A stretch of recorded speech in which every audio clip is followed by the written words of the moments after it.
I would like to welcome you all to today's panel discussion of our recently published title, Concubinage, Race and Law in Early Colonial Bengal, Bequeathing, Intimacy, Servicing the Empire, authored by Dr. Ruchika Sharma.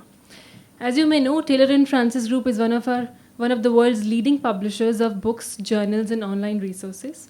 Routledge, an imprint of the TNF Group, was published in 1836. It carries forward the company's tradition of excellence by publishing quality books and journals in humanities and social sciences. The South Asia program, based out of the New Delhi office, was started around 2006-2007 with a view to have a dedicated focus on scholarship emanating from and related to the region. In the last 15 years, we have published a range of titles across disciplines, geographies, and text types. These include titles both in the mainstream disciplines as well as new and emerging areas. We take ideas and scholarships emerging from the region worldwide through our global publishing program, which includes simultaneous publication in all print and digital formats, and now a burgeoning open access program as well. The book being released today forms a part of Routledge's South Asia publishing program, and we are delighted to have been able to collaborate with Dr. Ruchika Sharma on the publication of this book. We take this opportunity to congratulate her.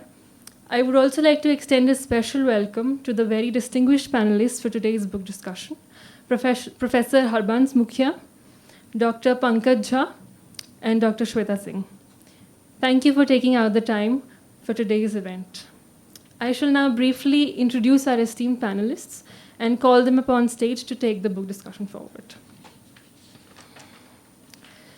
Professor Harbans Mukhia, former Professor of Medieval History and Rector, Jawaharlal Nehru University. He has published multiple books, edited volumes, and articles.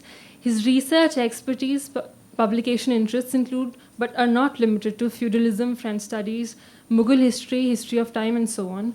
He held a number of prestigious fellowships and has been the founder editor of the Medieval History Journal. Dr. Pankaj Jha is an associate professor of history at Lady Shriram College.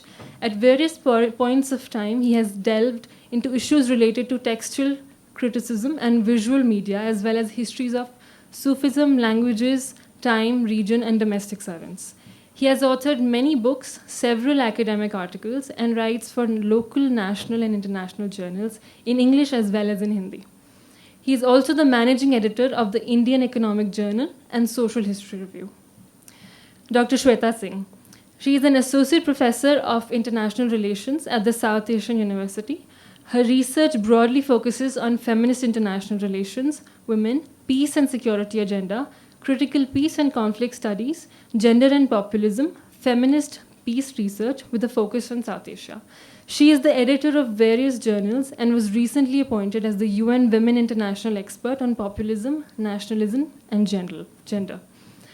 Dr. Ruchika Sharma teaches history as assistant professor at Gargi College and has taught history at various DU colleges for almost 17 years. She has published around themes such as interracial domesticities, legal archives, Notch women in European colonial writing, Riti poetry, and service culture. She is the recipient of the 2019 Nehru Memorial Museum and Library Book Writing Fellowship. And I ask the panelists to please take the podium.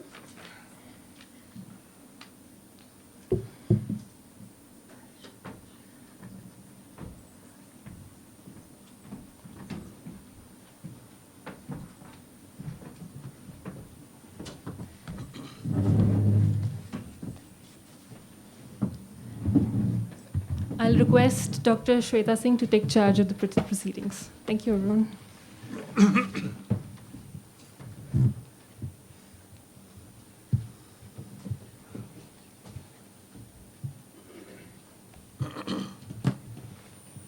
Good evening, everyone.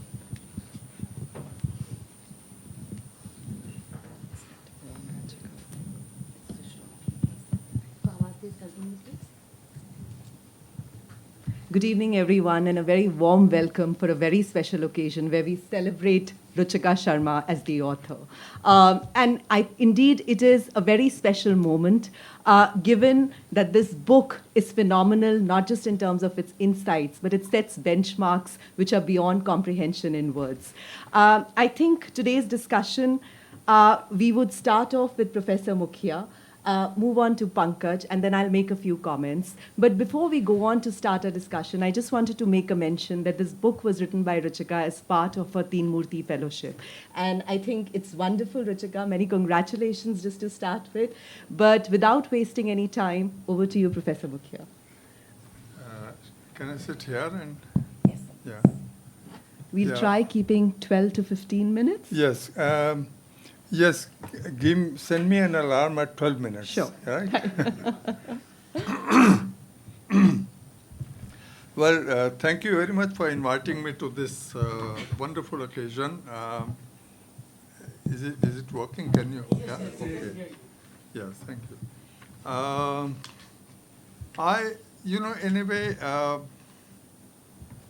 I have been telling myself, and whenever I can find some audience, I've been telling them that I've been, in a way, a lucky person in the sense that I've had one joy amongst others in my life, long life, a bit unreasonably long life. And the joy is that I've seen the discipline of history, my discipline, undergoing crossing such marvelous thresholds, in the last 50 or 60 years. As a student, we had to read very boring history of kings and queens and their battles and wars and administration and so on and so forth, assassinations and so on. Then came, this is in the 1950s, up to the end of the 1950s. From the end of the 1950s to particularly in the 1960s and 70s came a sea change, kind of what we thought was a sea change in the discipline of history in India, elsewhere also, but in India, namely the impact of Marxism on writing history. And this impact of Marxism enlarged, in a way, expanded the scope of history. The history which had been confined to kings and queens and courts and imperial households and so on and so forth, now suddenly came down to the ground level in the field when one started talking of peasants suddenly, peasant rebellions and fall of empires as a result of peasant uprisings and so on. So, from the throne, as it were, we came down to looking at the peasants on the ground. It was a marvelous kind of sea change, as I said. A paradigm shift had taken place. Also a paradigm shift that had taken place was that so far, when we were talking of kings and queens and administration and so on, the terms of reference had been given to us already by long ago, 150 years ago, 140 years ago, by James Mill, namely Hindu and Muslim, Hindu period and Muslim period. So you think in terms of Hindu and Muslim, Hindu rulers, Muslim rulers, the books which we started studying, the Foundation of Muslim, marvelous book, Foundation of Muslim Rule in India by A.B.M. Habibullah. Some aspects of Muslim administration in India. It has very little to do with Muslim as such, Islam as such, but it's still Muslim. So that, the terms that were given to us were Hindu and Muslim and so on. And also, to some extent, or in some ways, Hindus and Muslims were, as James Mill had predicted or had observed, Hindus and Muslims constitute two nations. The concept of two nations is James Mill's creation, not Savarkar's or Jinnah's. And these two nations are constantly in conflict with each other. These are his words. These are the terms which had been given to us, and we were looking at these terms. Sometimes, in fact, quite often, these terms were reversed. Instead of looking at conflicts amongst Hindus and Muslims, we also saw compromises and harmony and so on and so forth, what came to be called composite culture. So that, but nonetheless, the category still remained Hindu and Muslim, you see, whether it's one or the other. You thought in terms of Hindu and Muslim, as Mills had suggested.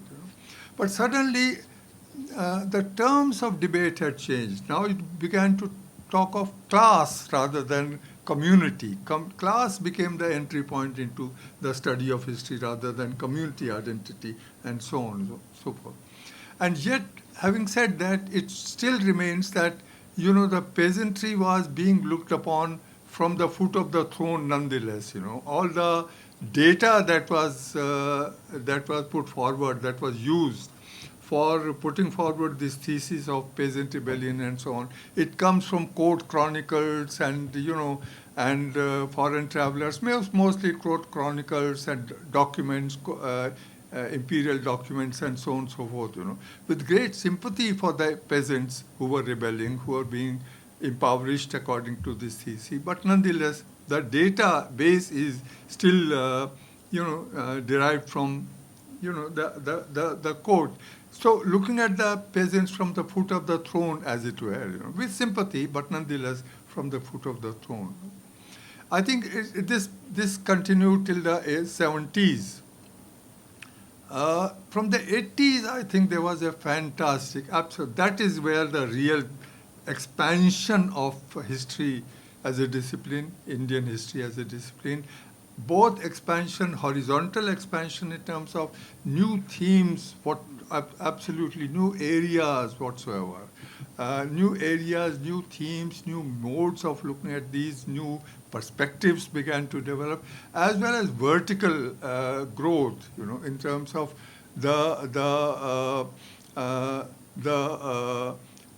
you began to look at this. This is a excellent example of vertical growth of the discipline of history. When you are, it's a beautiful example of looking at the everyday life of common people, at the lower end of society. What the Frenchies called la vie quotidienne, histoire de la vie quotidienne, history of everyday life. This is a superb example of history of everyday life at the lower end of society, or just above the lower end of society, not really at the bottom, but a little above it. So that new not only themes but new areas like ecology, feminist history, gender history, themes like history of forests and deserts and migrations and whatnot. Great new themes began to emerge, and new perspectives and themes like history of concepts, history of time, history of concepts of time, history of concept of space, and so on and so forth. Fantastic expansion of the themes of history, new areas of history. That's when history had, in a way, I think it happened partly because the Marxist sort of paradigm, Marxist hegemonic presence had been, what shall we say, it had retreated greatly, partly because of the shortcomings of Marxism as a theoretical equipment, as a theory had begun to emerge, which wasn't the case earlier, which was just accepted as given. The theoretical shortcomings of that in its inadequacy to deal with new themes, for example, of ecology, of gender history, and so on, of concepts, it began to emerge. And also because of the decline of the Soviet regime had a great impact, namely since it was based on Marxist theory, and this is what we had seen about the practice of Marxism, prided itself on not merely on its theoretical soundness, but also praxis. Praxis was the touchstone of Marxism's validity. Philosophers have interpreted the world. The point is to change it. Change is the touchstone of Marxism's validity, and the change didn't inspire for whatever reason. Didn't inspire, or its inspiration began to recede, so that the hegemonic presence of Marxism began to recede, and therefore various new areas began to open, various new perspectives began to open, which were not tied down to any of the hegemonic ideologies or even great theories of any kind. So that it's a kind of liberation that occurred from the 1980s, and therefore you began to both expand the discipline of history and come down to, as I said, vertically come down to themes which had been unheard of. Themes like literature as history, literature not as a source of history, but literature not as a source for the historian to use for writing history, but literature itself is history. My friend Pankaj's marvelous PhD thesis on Vidyapati and book Vidyapati is a superb example of Vidyapati, who is a poet, is not a source of history. That tells you history itself. Or after Temur left, the book by Orsini, Francesco Orsini and Samira Sheikh, which tells you in the 15th century was always looked upon as a dead century. There was no state, there were no wars, there were no battles, there was nothing to write home about. And suddenly you found that 15th century is a very, very fertile area of research, very, very fertile. There is enormous amount of literature developing during the 15th century. Expansion of urbanization is taking place in the 15th century in the absence of any centralized state and so on. So that 15th century suddenly became a very live century, and subjects like literature as history, paintings not as a source of history but as history itself. Ruchika has used many of these paintings and sketches marvelously as telling of history, not as a source of which will lead you on to history, but history itself.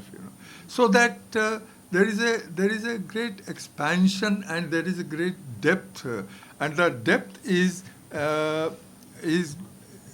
going to areas which had been unheard of, unthinkable. Even for my generation, it was unthinkable.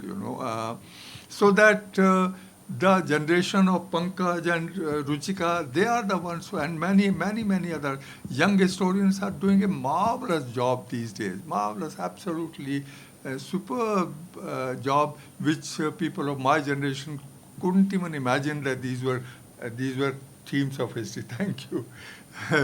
Themes of history. So this book is in a way a great illustration of what I've been talking of: the expansion of history, themes of history, perspectives of history, and the growing depth of history from the court, imperial court, down to the households of very ordinary people. Very ordinary within courts, ordinary British officials, and even more ordinary Indian women. And the fantastic coverage that it has. I mean, there is not one story. There are tens of stories in this book, each yet very variant from each one another, and yet there is a kind of common thread which is running through. The common thread of racial prejudice, the common thread of she says at one place, woman was the ultimate created as the ultimate other, by British colonial thing, first travelers and then colonial administration and so on. She's also fascinatingly talking of change that is taking place, change in the attitudes of people, change in the attitudes of administration, change in the administration, not always for the better, but nonetheless change. She's very conscious of change that is taking place. I'm reminded of Mark Brooks' famous statement, history is the science of change. If history doesn't tell you of change, it tells you nothing. So she's taking up this huge range of relationships between men, British men and Indian women, marvelous range of where domestic relationship is involved, domestic management is involved, children are involved, legal and illegal children, their terms are involved, sexual relations obviously are at the center of it, various kinds of sexual relationship, economies are involved, attitudes are involved, culture is involved, and so on. I mean, it's a multi-sided story that Ruchika has so wonderfully, beautifully told. Thank you very much, Ruchika. I wish I could go on talking, but I thank you very much for warning me that my time is over. Thank you. Thank you very much.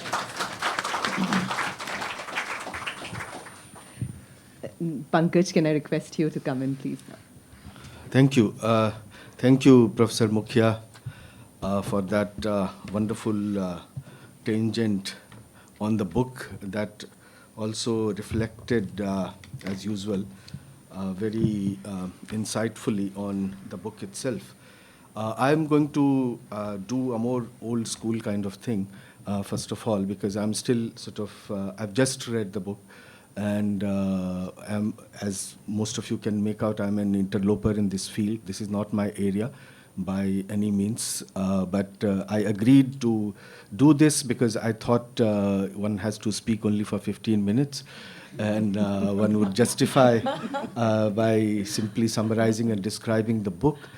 Frankly, the book took me by surprise. And I would admit that, I would confess that it took me by surprise because I did not expect the book to be so dense. I did not expect it to be, frankly, so well researched. In scholarship, we tend to be very glum about our own field, our own work, and we tend to underestimate the kind of work that is happening around us. So every time you confront someone's research in a refreshing manner, it's you're thankful for the work. So I thank Ruchika for making me read this book. I thank Taylor and Francis for taking care to produce this book beautifully and as an editor, Professor Mukhia is also an editor. So we really deeply appreciate the production, the quality of production in this book. Very few typos, etc. That is always refreshing. But more to the point in the book itself, this book is primarily, as the title says, may I just say that the title is not misleading. Most books have misleading titles. This title is not misleading. It actually talks about concubinage, race, and law. If anything, it is slightly an understatement, and I'll explain why I think it is an understatement. Even the introduction and conclusion, I thought that was my one complaint, is an understatement of the reach, the expanse, the depth of the book, as I will try to explain. So basically this book deals with the period between late 18th and early 19th century. It focuses on one set of documents, which is basically the wills written by British men, primarily men who had something to bequeath on their Indian consorts. You might call them concubines, or they were in various kinds of, legally speaking, socially speaking, various kinds of complex conjugal relationship. Although it appears to be relationships of relationships in which the two sides, men and women, the native, so-called native women, and the British men entered voluntarily, but there is quite clearly an element of coercion, very subtle coercion there. There is an element of power asymmetry, as you can imagine. These women were paid.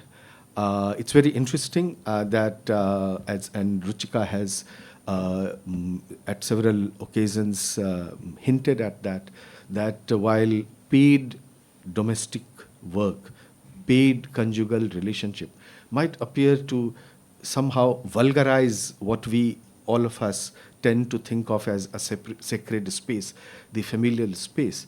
But interestingly, it could also be a source of power when you juxtapose it somewhat counterinstinctively to the more regular family where women always do unpaid work, even though they enter into this relationship through much more traditional baja gaja ke saath,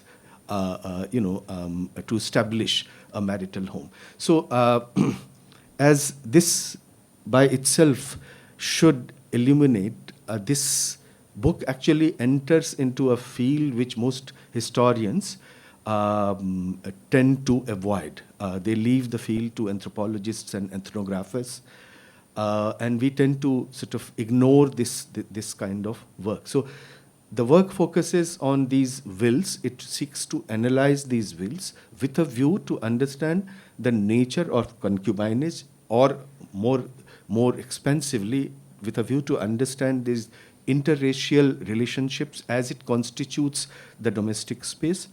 Then it also seeks to understand what it does to and what is done to it by law.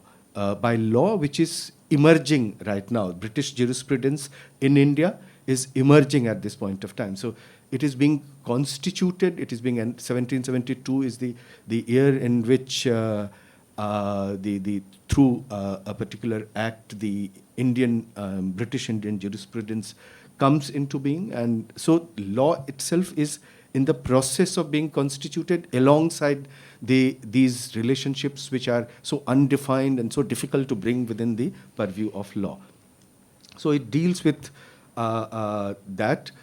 In the process, what it does very fascinatingly, and I would say fairly successfully in most respects, is to focus on women who were usually confined in parda, and seeks to understand the person of the contested, the somewhat controversial and vague word, agency of that women, of those women. Then it also seeks to understand the nature of the intimacies, because we are more used to understanding intimacies which are black and white, which are either celebrated as, wife-husband relationship, relationships that are made in heaven and broken on earth and so on, or enjoyed on earth variously by men and women. So it seeks to understand the nature of this intimacy, away from that celebrated domesticity as well as away from paid sex work. So somewhere in between, this liminal nature of this conjugal relationship is explored through the lens of wills, and the author is very sensitive to the nature of that source, because the vantage point ultimately is those of the British men, and usually post facto, right? Because most of these wills are written at the end of the men's lives. So in the process, it explores both the intimate space, the nature of that intimacy, as well as the nature of the legal the legal network that kind of emerges around it. And eventually it goes on to somewhat predictably look at the progeny of these interracial relationships and the very how should I put it, a strange set of, or a very unpredictable set of ways in which these progenies have been looked at in the contemporary literature, especially in early 19th century. The wills themselves, as the author points out, start sort of their number starts declining in early 19th century for various reasons, among others because of the changing class composition of British men. And eventually, the book basically juxtaposes these materials, these stuff, with the larger and uses this stuff to contrast with the larger historiography of colonialism, of the nature of knowledge production, of the relationship between the personal and the interpersonal on the one hand, and the grand, the macro, the colonial interventions and the nature of colonialism itself on the other. So basically this, like a typical undergrad teacher, I have sort of tried to describe the book because I think many of you might not have as yet read the book, and I hope to sort of tempt you into reading it by talking about it, howsoever inadequately and descriptively. At one level, I would agree with the scholar Ruchika quotes Appleton, who argues that wills should not be seen primarily only exclusively. They should be juxtaposed with other sources because, of course, it gives you a very restricted perspective. It gives you a particular vantage point from which the domesticity and interracial relationships are can be gauged. But at the same time, I think the book does well to cover up for it, one, by looking occasionally at other primary sources as well, but most densely and most fascinatingly by actually connecting to the secondary literature. And it does so extremely well, and I think the author needs to be congratulated for that, because the range of secondary works that it sort of connects with and seeks to sort of juxtapose its own insights with, reinforcing some, rejecting others, questioning others. I think that's extremely interesting, and that sort of more than makes up for the questions that Appleton raised in her own work. So I think overall, I have there are 3-4 reasons why I thought that the book covers, or rather breaks, a new ground. And these are very specific, somewhat personal reasons for me.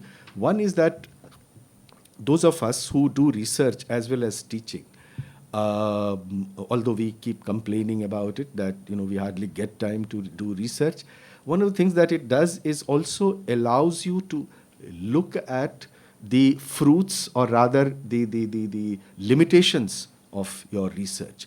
Because very often when we write history, we tend to generalize and get into abstractions. As Professor Mukhia was saying, on the one hand, it was a great leap forward for historiography to come down from the throne and start talking about peasantry, but the peasantry remained invisible.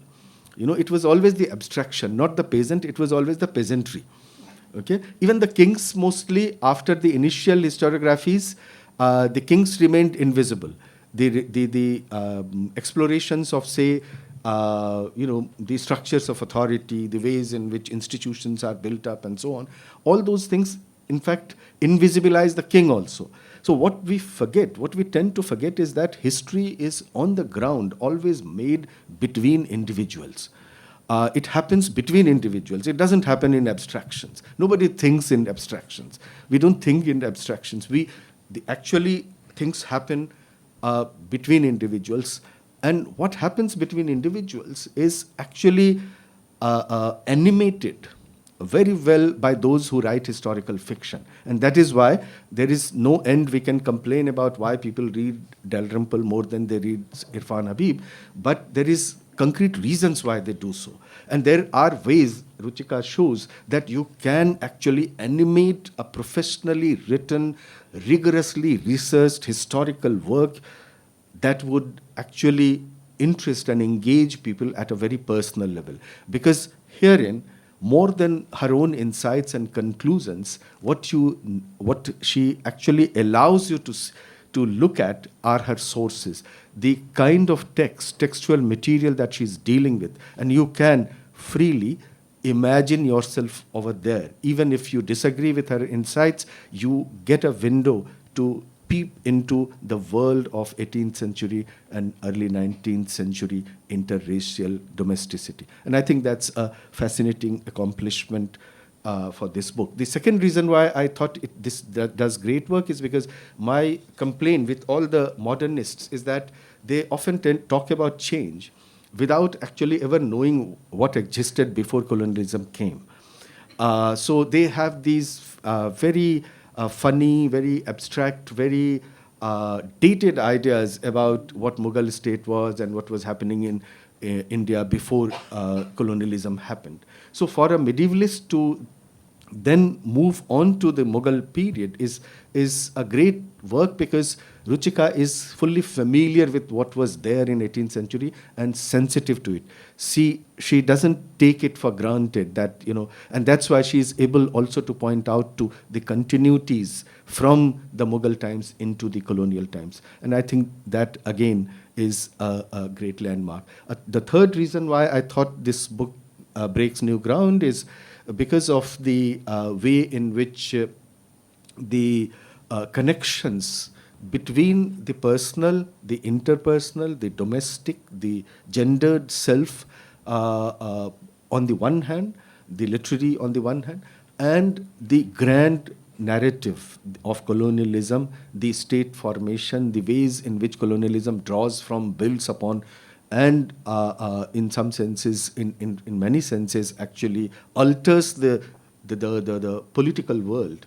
That relationship, howsoever tenuously, is seriously, systematically explored. So I think that's a great achievement, because usually we're used to either personal accounts or grand narratives. The fact that she's able to bring this together is, I think, what animates this work. So thank you so much again, and I hope that we have some time for Ruchika to tell us about the journey of this book, and for people in the audience to have some things to ask her. Thank you.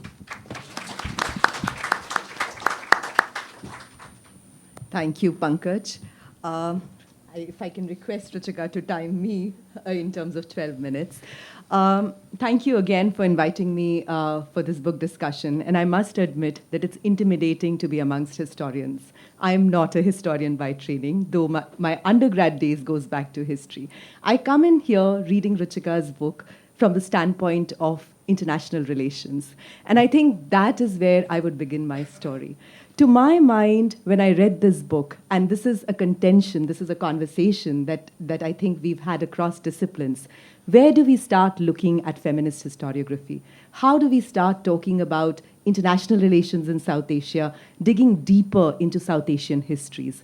How do we start to think about histories not in the singular, but in the plural? And I think that's where my conversation with Ruchika was very, very provocative, very, very evocative, because I think this book came to me at that moment in time when I was trying to really think about feminist historiography in South Asia, but actually finding sources very difficult. So I think the scope of this book, to my mind, to begin with, really is in terms of providing an alternative genealogy of feminist historiography, not just in India, but an alternative genealogy of feminist historiography in South Asia.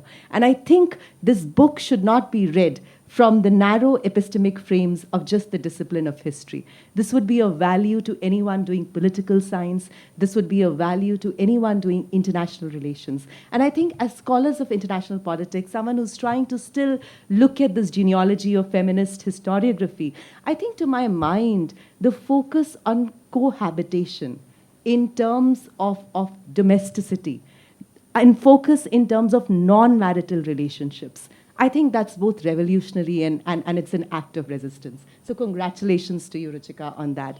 I think the way she foregrounds these everyday histories, moving away from elite spaces to non-elite spaces, talking about the mundane, talking about the everyday practices in households which are not defined by institutional conjugal relationships. I think what she's doing in the process is she's rereading domesticity. And I think if you're rereading domesticity in the private spaces, and if we are focusing on this idea of domesticity, again, not in the singular, but in the plural, it's something which is to do with an act of politics. And I think that's where she's making this act of politics an act of resistance. And I think I just want to go back to a paragraph that I found particularly fascinating when I'm thinking about this whole idea of domesticity and this whole act of pluralizing this idea of domesticity. And this is also a temptation for you to actually read the book, but I'm just going to quote you, Ruchika.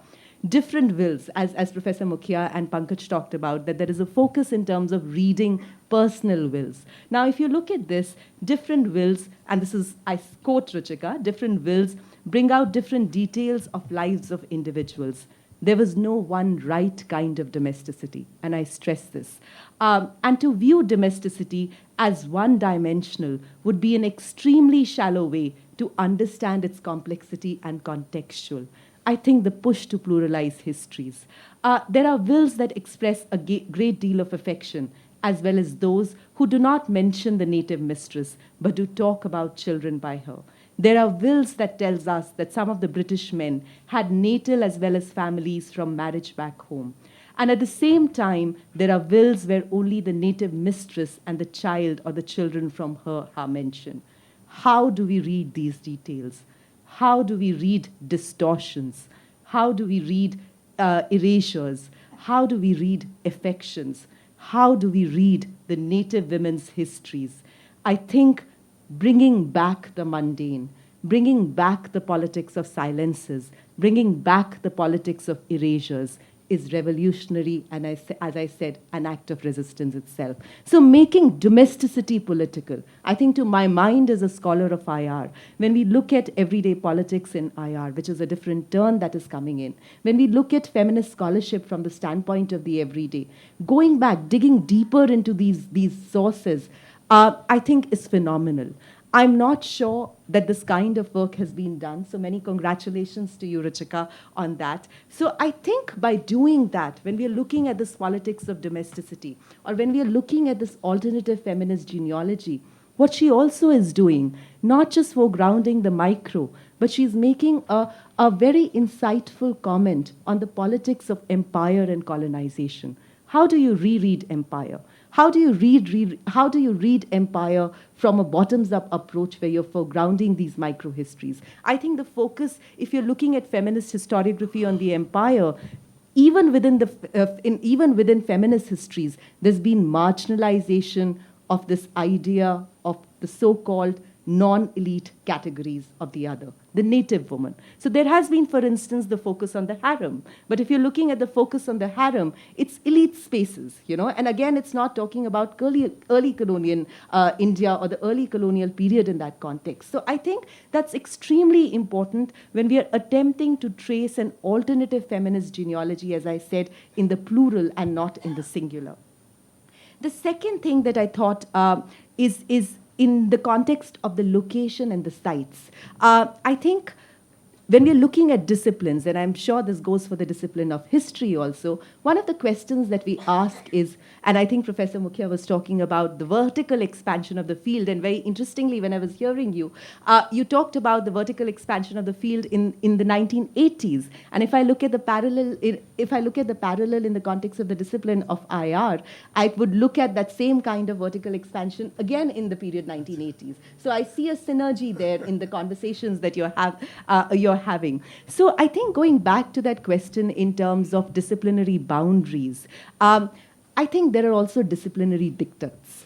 What do you study? Why do you study? And how do you study? And I think what that pushes us to do is what I would call epistemic traps. So to my mind, Ruchika actually breaks free of those epistemic traps that I'm sure is also there in the discipline of history, but I can definitely say from the standpoint of IR, definitely those disciplinary dictates exist. So I think the politics of location, the politics of site, what are the sites that she goes back to? So to my mind, rereading and constructing the native woman through reading the wills is something which is very, very fascinating as well as interesting. So I think this whole focus on alternative sources, how are you looking at personal wills? And these personal wills, again, I'm going back to my first question. These personal wills are not really talking about acts which in the everyday literature would be recognized as political. So these personal wills are testaments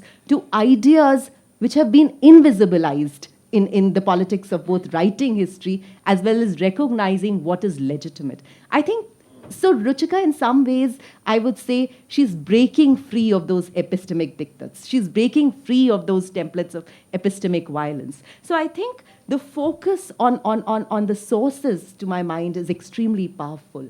And I think through the focus on the spaces, just going a little forward from the idea of domesticity to the idea of intimate spaces, the sexualized construction through the colonial gaze of the other, I think that's, again, coming back through these non-elite spaces. That takes me to the third point, and I think here I would bring back that when you're looking at this entire focus on intimate spaces, how is this other, the native woman, the BB, constructed?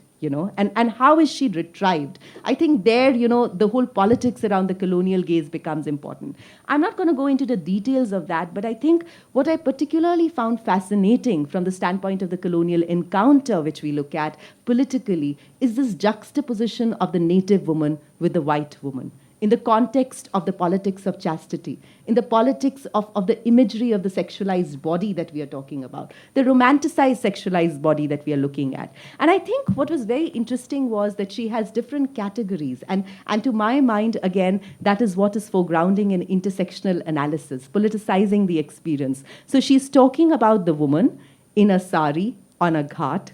She's talking about a woman who's a BB, and she's talking about these different categories. She's talking about the woman, the concubines that you're talking about. So I think these differing categories, even within these non-elite household, there is a recognition of the idea of difference. And I think this recognition of this idea of difference is extremely important because it helps you not homogenizing the narrative, not giving you a universalistic, monolithic template of analysis. So I think that, again, is something which is very, very powerful when we start to think about it. Today when I think about the brown woman in the white man's narrative, I think I have a very handy resource to go back to Ruchika's book. So I think that's something that, thank you for writing this book. So I think what I would end by saying is, and these are some of my questions and contentions, and maybe you could take up, is I was very fascinated with your focus on the idea of race.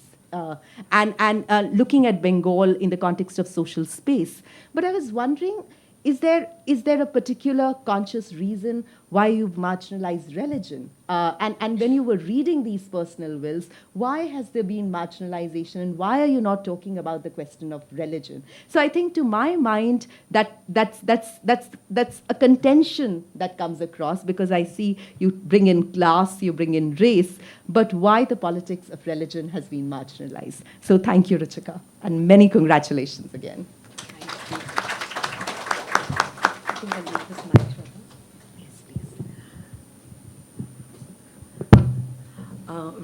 Thank you so much to my esteemed panelists for taking out time. I want to thank Routledge, Tiller and Francis Group for working diligently on the book with me. And I think I want to thank all those who are here and so many people whose names very lovingly has been mentioned in the acknowledgements, because I don't think this book would have existed without the love and labor of so many people. I would take this chance to remember both my mother and Professor Ajay Datta, both of whom have been the biggest guiding force as to why I wrote the book to start with. But wherever they are, I think they'll be enjoying and having a good laugh at the fact that the book is out. The last conversation about the book that I have with Professor Datta, he told me, bas karo, change the topic, khatam kar do. I told him that I promise you, once this book is out, I'm not going to look at it. But I don't think this book is going to leave me, for the simple reason, while writing this book, I realized that there is so much left to be said. I don't think I have actually seen all the wills I was able to gather from Calcutta High Court and from London. I came across wills by Armenians, by Greek, by Bengali men that were kept in the High Court, Calcutta. And I think no conversation on my book will start without mentioning that when I began working on the book, the Calcutta High Court, which is Kolkata, but I am a historian, so I'll call it Calcutta High Court. When I went there, I realized that there were these record rooms where these wills were kept tied with a dhaga. And some of the wills, when I would open them, they will sort of tear down in my hands. So I'm effectively the last person to have read those wills lying in the Calcutta High Court. They do have copies in London, but well, that's in London. I would still want to see the wills in the High Court, Calcutta, right next to Eden Garden, where the cricket match would be played, and I would be seriously working on these wills. What I realized when I read that there is no dearth of sources. I think there are so many more that I have not been able to see. Then when you start working at an archive, when you start looking at an archive, as Professor Mukhia said, it's not just a source. You are looking at the history itself. For me, the one question I'm often asked is that how is your work different from so and so? The second question that I've been asked very frequently is there love in your source? I told them you can find love everywhere else, but not in the High Court or in the legal archive. You can find contention, you can find separations, you can find violence, sexual, non-sexual, you can find theft, you can find biases, you can find race, even religion sometimes as well, caste hierarchies, but not love. So where do you situate love in these intimacies? When I began my work, I remember meeting William Dalrymple, and Professor Mukhia pushed for that meeting. And one of the wills that he shared with me was this British man who mentions his dogs in the will, but not his mistress in the will. And we know he had a native mistress because there were children he mentioned the natural children. So he mentions the dogs with a lot of love, but the mistress who gave him his children and would have lived with him if not more than at least 9 months, he doesn't mention that mistress. So the fact that what makes a will important, I think Pankaj has very nicely pointed that out. For me, the question was when you're bequeathing something to someone, you can simply say, I give this to this person, that to that person, and it ends there. What is not required, what for me was fascinating was, why are they mentioning things that are not required? That was the beginning of my research. When you call somebody my loving friend, my faithful companion of 30 years. Now, they are actually giving information that has no relevance with the property they are leaving her. They might not mention 30 years and we would not give a damn. We would know that the property is being left to somebody. But they actually go on to write. This one person who's leaving a property to his concubine, he's very concerned because she lives in a garden house, which is the Bagan Bari in Bangla. He's saying that once I'm no more, you will make sure that she's comfortably traveling by boat from that place to wherever she has to go. He actually has arranged her entire journey when he won't be there for her. Now, for me, these were the moments of intimacies. Now, so there is no love, but there is intimacy. I'm not sure whether many of you would agree with me on this or not, but these are moments, I'm sure there would have been affection and there would have been love. So for me, these wills became a window into the lives of these women, which in other sources, for example, if you look at the baptism papers of these children that are born, if they are not non-baptized women, there'll be a question mark. So from literally being question marks in other sources, I wanted to tell the world the history of these women. I had to retrieve these women. Even on the tombstones of the children, if they died early, if they had a native mother, it'll be a question mark. Her name won't be mentioned. So these were literally faceless, nameless women in the records. The other erasure that Shweta very nicely has pointed out was the fact that sometimes these women will not be given the names that the natural names were, like their familial natal names, because the name will give you a window into their religion, at times their region that they had come from. And if nothing else, I think names are a very personalized factor. I keep telling people to not call me ma'am because I like my name and I would want to be called by that.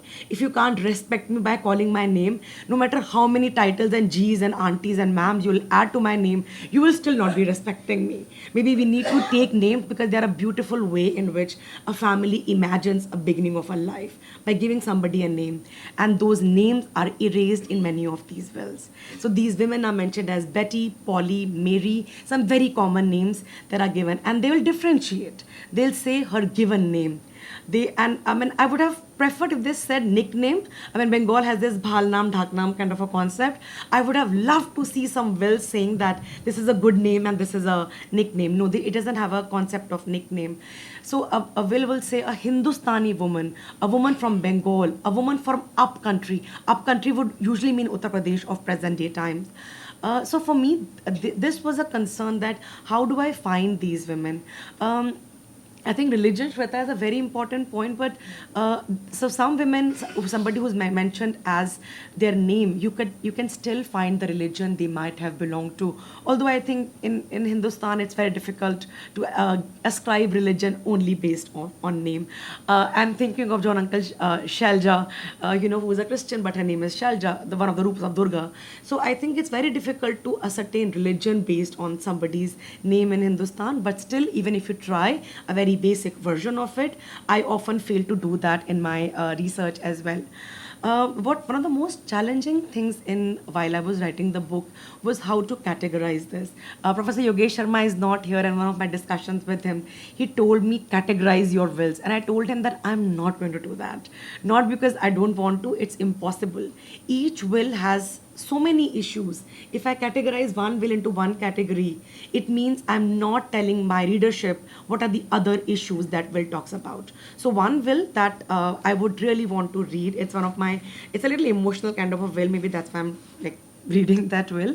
It's by Lieutenant Nathaniel Leonard of Artillery, who mentions his 3 children without referring to them as either natural or illegitimate, which is a very, very big deal.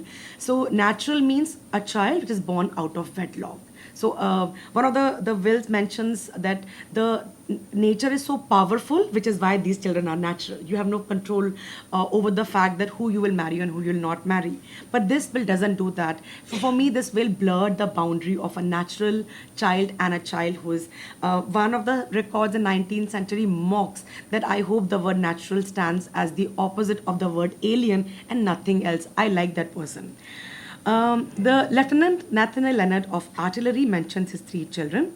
He doesn't use the word natural, illegitimate. He says they were born of the body of a native woman of Hindustan, who he calls Winifred. Now you see what I'm up against?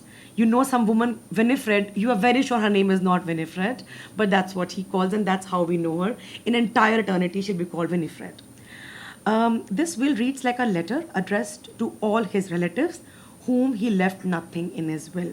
There is a sense of duty towards his family in India.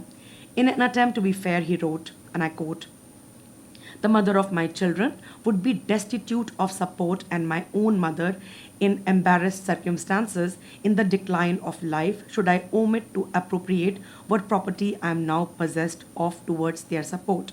It is therefore my will that whatever I am possessed of, and to the amount of 3,000 sikka rupees and no more, be put in interest to the best advantage." This is the will. He then wanted the interest of the sum to be paid to his bibi as well as his mother equally. He seemed aware that, and I'm quoting again, probably my relations will blame me for putting my mother and my female companion on a footing because he left nothing to the relatives. Now, according to him, he is very, very hurt at the fact that he can't afford to send his children back home. And back home here means back to England. But he says, I have no money. And he's sort of appealing to the sense of duty of the executioners of the will, who may read the will to his family back in England, saying that the reason why I'm not leaving anything to anybody is because if I give the property back to my family back in England, my kids will be left with nothing. So I thought while this person is writing, of course, he's very aware of being judged. He also has a strong sense of duty. Now, this brings me to the point that while I was making subdivisions in my book, and I really want to mention some of those, one of my favorite chapters, which was the most challenging chapters for me to write, is titled Forging Intimacies, Chapter 3. I had to divide my chapter into domesticity. Second, a sub-theme was popular names, unknown identities. How the popular names of these women actually rendered them nameless, faceless. We don't know their caste, religious, regional location. acquiring a BB. This will also take me to a source like Hickey's Gazette, where there is an engineer who is working at Gwalior Fort. He's from Bengal, but at the time he's there. He sees a very pretty young girl, and the idea of age is also something that many scholars have worked on, but I have also tried to look at wills to see that how the idea of age very often, am I late, Shweta? The idea of a young woman's age. I know the age of consent debate starts in the 1890s, but the fact that here also, so this young engineer looks at this girl of 10 years of age, and he sends a message to the mother. The mother, at first alarmed, then gets very angry, and she tells him that we have heard that the Firangis, and she was the Firangis, use the young women for base purposes. Now here, and he becomes very aware of the fact that she thinks that he wants her to be his BB. And he sort of tells her that that's not at all what he has in mind, which probably is not the case, because at times we do have 10 to 11-year-old women being raped, and I'll come to that in just a bit. But this particular incident being mentioned in Hickey's Gazette tells you that how social network, social conversations could also be a ways in which you would acquire a BB within quotes. So there'll be a lot of ways in which you will acquire a BB. Claude Martin in Awadh actually buys his BB, and to justify that also, and I'm not blaming him for that, he says that I don't want her relatives to have any right over him. So he actually buys her from the middleman actually to make sure, and then he brings up the young women by the customs of their own religion, give them property, and enters into a sexual relationship only when they come of age. This is something he writes in his very detailed will. The other theme that I mentioned was paid for their services. Pankaj has very nicely sort of highlighted that. This is something on which William Dalrymple and I have never agreed on, and we often had arguments about. But I really stand to the point that the moment you bring money into the equation, it brings in the idea of service. It brings in the idea that these women, there might have been intimacies, there might have been affection. How there would not be affection? Sometimes they are the only family the British man would have in India. They would, of course, but that's not it. That's not the only way. Because a lot of wills mention the idea of emoluments. There are court cases where the woman fights a court case saying that, you haven't paid me for the last 6 months I lived with you. Which means that the state, the colonial state, the early colonial state rather, would want these women to provide some kind of sexual, emotional, reproductive, household, domestic labor to these men without making a policy by which there'll be an assurance that these women are getting their due. There's a very demeaning term that we often find called sleeping dictionary. There's a movie by that in Hollywood as well. Please watch. It's a fun film to watch. But it made me realize that you actually see women for the usage they have. A woman is a sleeping dictionary because she sleeps with you and she teaches you the way to live life in that area. There are also terms like housekeeper, which I think I've said elsewhere, that it's not a euphemism. These women, for the lower class men, were literally keeping their households while being their sexual partners, mother to their children, because the wills will tell you that I'm leaving such thing for her for the services she gave me when I was unwell. A lot of these women are mentioned. Richard Burton talks about that, how these women, and he praises them for knowing local ways of contraception. They teach you the language, they teach you how to live, how to fight the diseases, and the fact that they are good at handling linen. There's also a very interesting writing by this person called Thomas, I'm forgetting his name, who is a soldier in the army, and he writes his entire experience in Bengal. He's in the Bengal army. He says that if a junior officer wanted a favor from the senior officer, he will not contact the officer. His BB will interact with the BB of the senior officer so that you get your way. Now you realize that, and this is something that Kenneth Paul Hatchett has amazingly argued in his book. He says that even when the racial distancing began in the 19th century, the army always continued to have these women living in, because you cannot have lower class men. They can't afford to bring in their wives and their partners from Europe. One, the travel was very expensive. Very often the letters joke about that at the cost of one English wife, you can maintain 10 concubines. These are those jokes that you find in the letters. I'm sorry I have not been able to use some of those sources here, but I remember reading them in the early years of my research and being fascinated how private conversations, and I think private is political, because when you read those conversations, you get to know more about that time than you'll get in the polite conversations of any time. I'm guessing it's true for now, it was true for history, and I think it will be true for the future as well. So you realize that these wills then become a window into so many aspects of the lives of these women that will lose if you don't look at these wills. They'll remain a question mark, and their histories will probably be ending on those question marks. The other thing that I wanted to quickly mention is that there are court cases which are the only places you hear a native speak. Otherwise, natives will not speak. The only loss is the politics of transliteration, because these women and the other natives will be speaking in probably Bangla, I'm guessing. But the translator, who's a British person, a clerk probably, is transliterating that into English. What a loss for us. I would have loved to know the term these women used for themselves, or how they see the man. Imagine to know the term they would have called him. I'm sure it would not have been AGOG kind of things that we hear in today's time. I'm sure it would have been a very 19th century term, but I would have wanted to know. But the transliteration sort of robs us of that opportunity to know. So we know that there are wills that women also write, by the way. I'm so sorry I can't cover everything. And the will in the end says, she spoke her will in Bangla. And I'm like, where is the will? I wish they'd kept that will in Bangla along with, but they didn't think that anything other than English was important enough to be sort of documented. So we know that that woman spoke her will in Bangla. Sadly, we only have the transliteration. Now, in the court cases, you find rape cases where the dhai, and this is a politics that I really want to mention, because I did go to the British court cases to see whether the dhais, the midwives are being called for rape cases. They were, because they will ascertain whether the girl who was raped had reached puberty, whether she had had sexual intercourse before this, and they would claim, the Indian dhais would claim that the two court cases I've seen, that both the women have not reached puberty. They have not had sexual intercourse. But very interestingly, in both the situations, the cases acquit the men. One is a French man and one is a British man. Now, the argument that is given, of course, they are shamed for having, had sex, and they don't say rape, having had sex with a woman who's a girl who's very, very young. But they are acquitted because they say that we saw those young women in the area where the area was mixed race area. So they assumed she's available to be a BB. So the fact that, what you mentioned, coercion, there is coercion, the assumption that by being present in an area of mixed race domestic spaces, you could be seen as sexually available.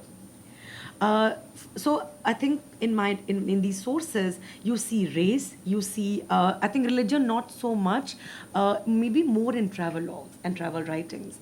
But here, maybe I'm really happy that the religion is not there, because it also reduces the women to being women and not to their identities. Caste is not there. It's a very problematic kind of erasure, because when I began my work, a senior scholar told me, why are you working on this theme? We all know that the women who were living in with these men were either elite or subaltern, which also brings me to the point, I haven't interacted so much with Gayatri Spivak's argument of can subalterns speak. I think I agreed more with J. Maggio's argument, can the subalterns be heard?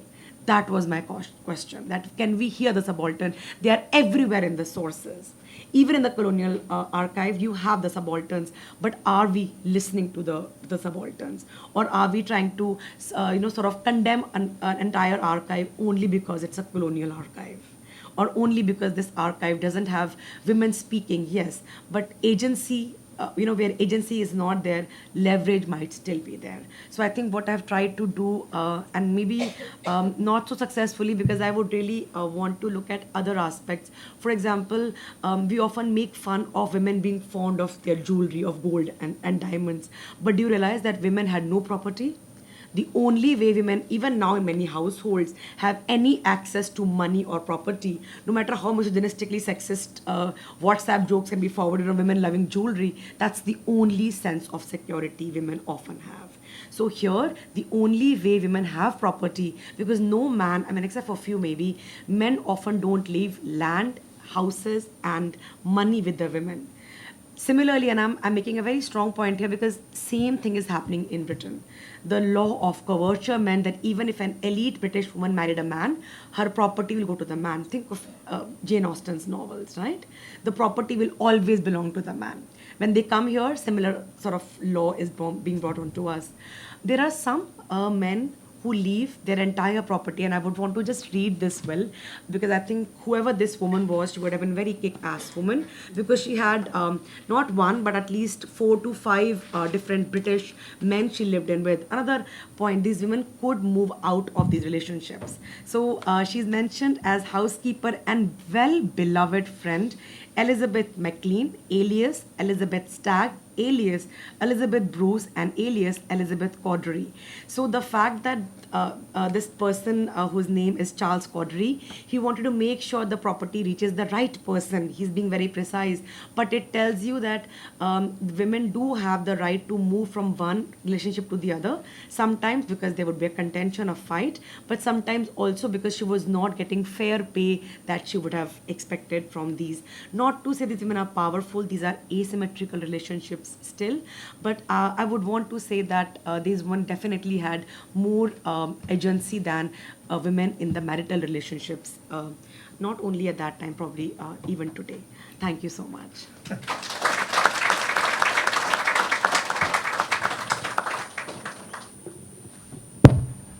Thank you, Ruchika. I think I can speak for myself and for a lot of others. I could just hear you speak and talk about the book more. But I think in the interest of time, if it is okay, we would open up the floor for some questions and comments. And if the panel deems okay, we could take a couple of questions and club it together. Questions, comments, thoughts, provocations.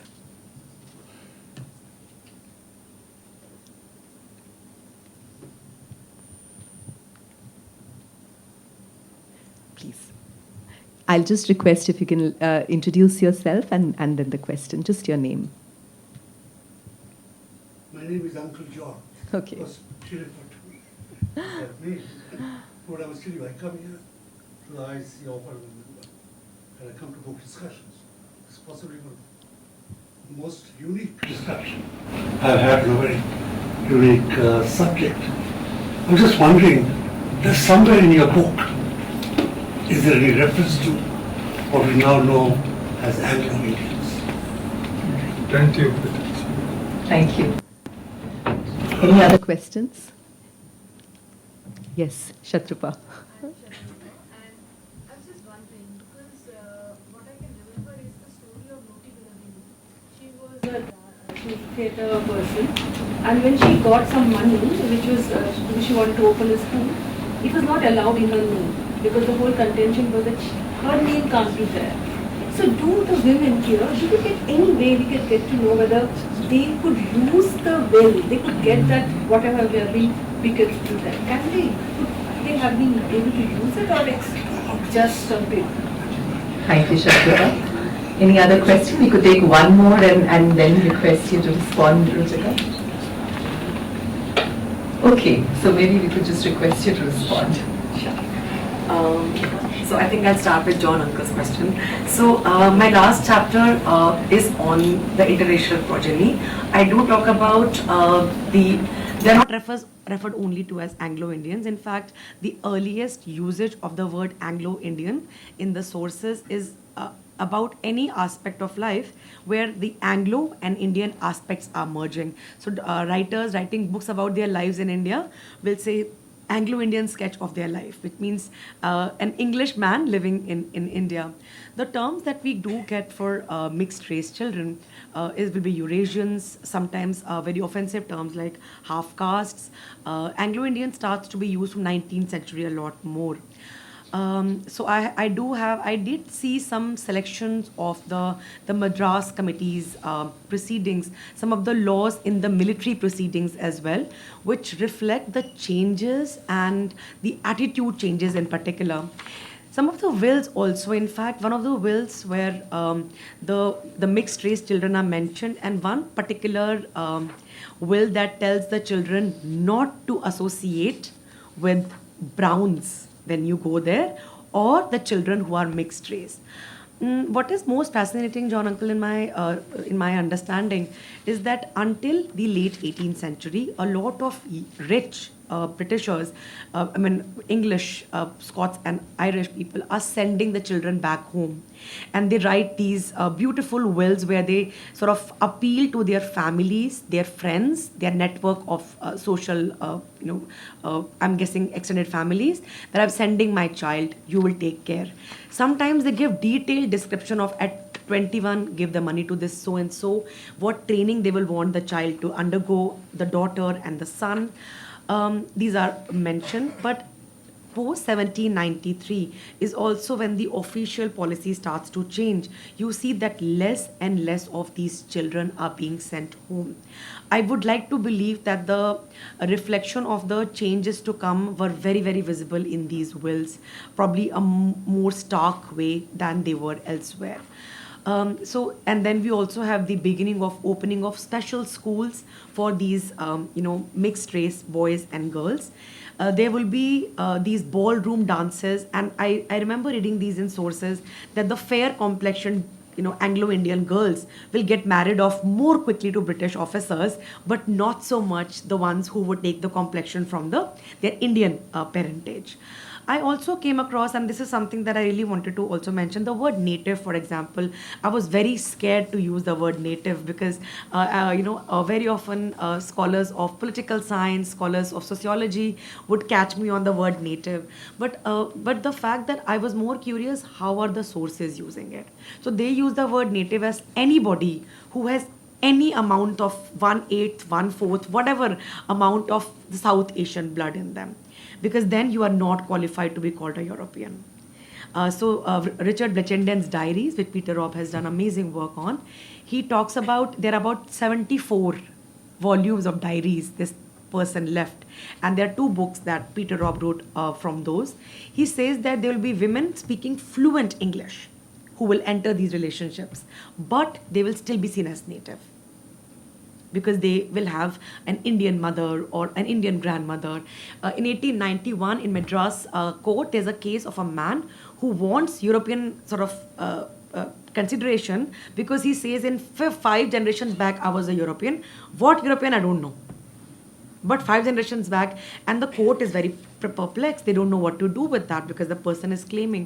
So I also realized that a lot of this confusion is also with the fact that the British wanted to maintain that division of who is native and who is not native in their records throughout. I think post the revolt at Haiti, they start to mistrust the mixed race people even more. Some of the social documents that I came across will say that the mixed race children get the worst of both the races. Now, it's really fascinating that 19th century, what passes off as science is often the opinion of a privileged man, actually, and they say it's scientific. I mean, think of Risley in 19th century, who is making these statements and colonial policies where his opinion is passed off as scientific, right? So here again, in these, so many of these documentations, Elizabeth Kolsky has worked on it, where you realize that these policies and these sort of documentation only takes into consideration what they consider is native. And very often the mixed race children are also clubbed in the category of native.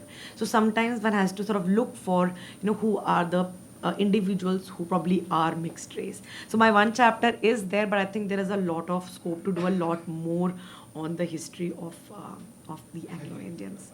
G. I think to your question, I think I would really want to know what these women would have done. I did see about 7 to 8 wills written by women.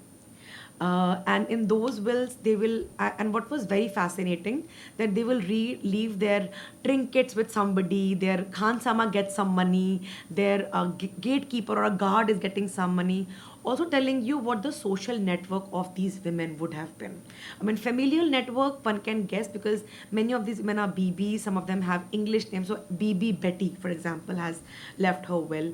The very famous Ricketts family, whose family tree is available, they also have one of the women in the family who is probably a BB who leaves the will, and she mentions her granddaughter Amelia Ricketts in the will as well. So we do have women who get a complete right over their property. They do bequeath because most of the time they get the jewelry, the household goods, at times the right to use a house as long as they live, or they don't go and in the relationship with another man. At times interest on the money, and the money in the end will either go to the children of the relationship or back to the family in England. There are very few men who leave everything to the native women, but about 8 wills are there which give us an idea that these women are, and for me very fascinating. I don't think in Indic cultures we have the idea of a will, because we have very clear stridhan and primogeniture. The word wasihat also is, I think, Farsi, if I'm not wrong, Professor Mukhia, the word wasihat. Yeah, it's Persian. Persian. So I think the fact that the idea of writing of a will is also something very, very new to these women. For me, it's also very fascinating that these women in late 18th century have this property that they can bequeath it to, because they are not in traditional families. Otherwise, I'm sure if I've gone to the relatives and the other extended family members. So for me, these 8 women are the way I can find that out. That's it. We have a few questions, so yes, yes, please. I know that you're running out of time. So there were a few European women as well, and I'm guessing that they were much less in number than the babies. It would have been a lonely bunch of people. Were there any socializing between them that you come across in travel or any other sources? And if so, then what were the equations? Thank you. Yes, please. First of all, thank you, Dr. Ruchika and the whole panel. I could just, when I was listening to all of you, I could just not unsee the fact that there is a strange parallel between the timeline that you're taking and what was sort of a Orientalist phase of operas and artistic endeavors in the West. For example, we have reliefs writing Lakshmi. Then we have Shakuntala tried twice, once by Schubert in around 1820 and then later by Franco Alfano, who interestingly also finished Turandot by Puccini, who wrote Madama Butterfly, which is the same story of Shakuntala, where the son is given back and so on and so forth. Do you think that it's a case of art imitates life, or do you feel a kind of a connection between these events? Thank you. Yes, please. Yeah, I'm thinking through present legal context where when you write a will, when you draft a will, you already take into account that it's not contested. So, do you anywhere find that the will is contested, or are there any indications in the will itself which give you those kind of markers that really very concrete statement that this is the full and final will? Thank you. I think we can take Diksha's question too. So I just wanted to congratulate Ruchika. I've heard her speak on this topic, but every time it's like you said, you don't want her to stop and just go on. And I wanted to thank the panel also for their very, very useful insights, very thought-provoking. My question is a simple one. When does the state think it important enough to intervene? Was there a quantum of kind of such cases that emerged, say in the late 1890s or whatever? And was there any one case which kind of struck the gong and said, okay, now the state has to kind of use its jurisprudence to regulate these affairs? Thank you. Ruchika? Regarding the socializing, actually I do have dealt with it. This in my book is a small subsection. So you would always have the BBs mingling with the BBs, almost never with white women. The white women visit the households because we know Nathaniel Kindersley, Jemima, these are all women who are traveling. Fanny Parks is there and they're writing there. For me, what I loved about these women travelers is they are the only ones who enter the harem and tell us what the harem is actually about, because everything else is a fantasy. And the reason why I say that is because when these travelers are writing about Ottoman harem, Turkish harem, everything is the same. They have the same description of Mughal harem as well. So in the socializations, I came across some wills which are very, very affectionately leaving things for somebody else's BB. That, she held me in very high esteem. So my friend's BB, I want to leave this brooch to her, or some watch for her. And you can see that they have a very sort of a social affectionate relationship of a partner's friend. We also have Hickey's memoirs, where again these descriptions. So he says that so and so's BB, if she's heard this performance, she'll go wah wah, and he writes the word wah wah in this quote. Very, very. So the fact that somebody's reaction to a particular performance or a piece of music will tell you that they probably must have attended these gatherings together. But no, you don't actually have gatherings between the white women and these concubines. There's a very fascinating book and a novel called Heat and Dust. Shashi Kapoor, is there. That book talks about this whole loneliness of a white, woman. I think it's very, very late, probably 20th century beginning, but that was a book that you're right. I also thought about the fact that particularly women living in the Mufassil towns would have had a sort of a tough life because they would not have socialized too much with the whites. So art imitating life, Ankush, I think that's again something that I probably should explore, because you do have these performances and the fact that Nautch girls, I think every traveler would write about Nautch girls. Even the ones who had not visited a Nautch would write about Nautch girls, because you would not want, nobody I think would have bought the book if there was no Nautch girl mentioned in that book. And these travel writings, of course, sensationalize, they, sort of eroticize the site, something that Urmila ma'am and I keep discussing all the time. But the fact that there are dancers emerging, Ruth Dennis, I think, is one of those people. There are other dancers who are also sort of, I recently did a Facebook post on the same, and you realize that they're actually picking up stories from Indian mythology. They pick up stories that have this very strong emotional appeal.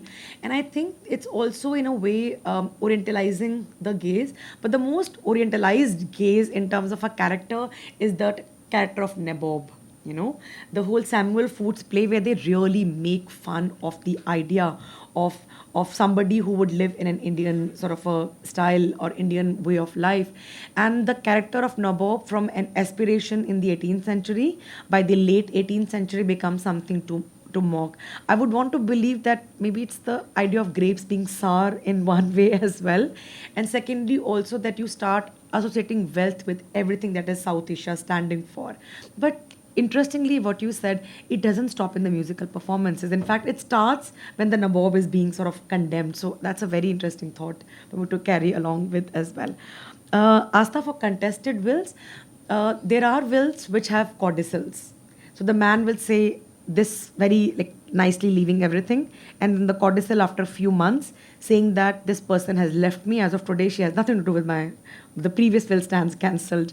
One of the will that I thought was amazing, where this man says that I want to leave something to her, but she has stolen my bonds. The BB stole the bonds from that man, and then he says, on my conscience, I haven't paid her for this thing. And I was like, okay, so are you accepting that you've given her a salary, or she's taken more than the stipulated amount? But you realize that actually the will does become contested at some points. I'm not sure codicil will mean a contested will unless the BB would contest that will. But I did not find any papers in the same documentation about contestations. The contestation of this sort, codicils, 2 to 3 codicils in wills, but not other contestations. So to Diksha's question, I think at no point state intervenes actually, because the judiciary also is established not as a state intervention for me. It is also just so that the white men are not tried by the Indian laws, either Hindu or Islamic. So it is also a way. There's one court case that I think Elizabeth Kolsky has detailed, and I think that is a court case I can spend hours and hours because it has so many dimensions. So just to give you a brief, this is William Orbe Hunter, who has his BB, Bhagwan Kumar, and he has multiple servants and slaves. He differentiates between them. Now all the servants come and give testimony because one of the servants has her nose and ear cut off. The contestation is who has cut them. Is it the Bhagwan Kumar has done that, or gotten somebody else to do it, or did William Orbe Hunter gotten it done? Now, the will tells you that these servants come to give testimonies that how Bhagwan Kumar will have her breakfast carried to her by the William Orbe Hunter. I don't think anywhere else about 18th century, 1790s, you would hear these details of a domestic space. And here we have these mentioned. The slave and servants are differentiated. Now, the language of the entire court case is amazing. The court starts with this thing that anybody living in the four walls of a British man is a British subject. I began my chapter with this because it's a very big statement. What is interesting for me is it's not coming from the legislative, it's coming from the court. The other statement that it comes here in the conclusion, so in the end, Bhagwan Kumar is held guilty because how can a man brought up in the civilization behave like this? It's actually the language of the will. So Bhagwan Kumar is held guilty. But William Orbe Hunter is punished by just a fine because he allowed this to happen in his household, not as guilty. We do know that he had sexual relations with other women and the slaves and the servants also, but he's not brought into any kind of whether they were consensual, whether it was rape. That is not the concern. And the fact that Bhagwan Kumar is brought up in the land of vice is why that she is more likely to have committed these crimes. So for me, this court case was like a mine. It had so much drama, it had sex, it had romance, it had a man carrying breakfast on to the bedroom. Everything was there in this court case. But the debate between lawyers, and what I took from this, it comes to the point whether concubinage is a contract or a service. I don't think anywhere else, I don't think even secondary scholars have taken this discussion up because it's a really difficult discussion to have. And I think this is the court case that talks about it. So I think for me, this probably will be but state never intervenes. There is a discussion of pension for the widows of, and in the beginning, in the 1830s, they add the widows who are married widows, even if in native, and then only after some time, the non-married ones are given that pension, very unwillingly. But otherwise, I don't find any state intervention in any of these. Yes, thank you. I think you should. Okay. Hello, can we conclude with this delightful? She has mentioned Sure. delightful quote from this book. She has mentioned Bhagwan Kumar, the lady, and Hunter, William Hunter, Sure. the man. This is a quote from a will. I never saw BK Bhagwan Kumar take care of William Hunter's clothes, nor give him the hookah, nor give him a cup of tea or bread or butter. But I have seen him bringing tea, bread, and butter to her. This is, I think, the most delightful. just to add one thing, I think it's also a class issue. Not every white man could have afford to have an entire household of servants and a concubine, which is why Bhagwan Kumar is not called a housekeeper. She's called a concubine. So I think for me, this was the class dimension. Bhagwan Kumar could not afford, she could afford to have her breakfast being brought to her. I think other housekeepers probably could not have had. Shweta, over to you. Thank you for reading that. Thank you, Professor Mukhia, and thank you once again, Ruchika. I think it's fascinating to be in a room full of historians, and I think all of you would agree with me that we all should now buy the book and read it. I think we've just got snippets of ideas from this very fascinating work. Just to bring this discussion to close, I'm not going to do the task of summing up because it actually opens up more questions and provocations for us. But I just do want to thank formally Routledge, Shashank and Anvita, the team, for bringing this wonderful book out, Professor Mukhia, Pankaj, and And of course, many, many congratulations again, Ruchika, and more power to you as you foreground feminist historiography in India. I want to thank you also, Shweta, for so nicely and diligently taking care of the panel and bringing us all in good time to the close of the session. Yes, thank you.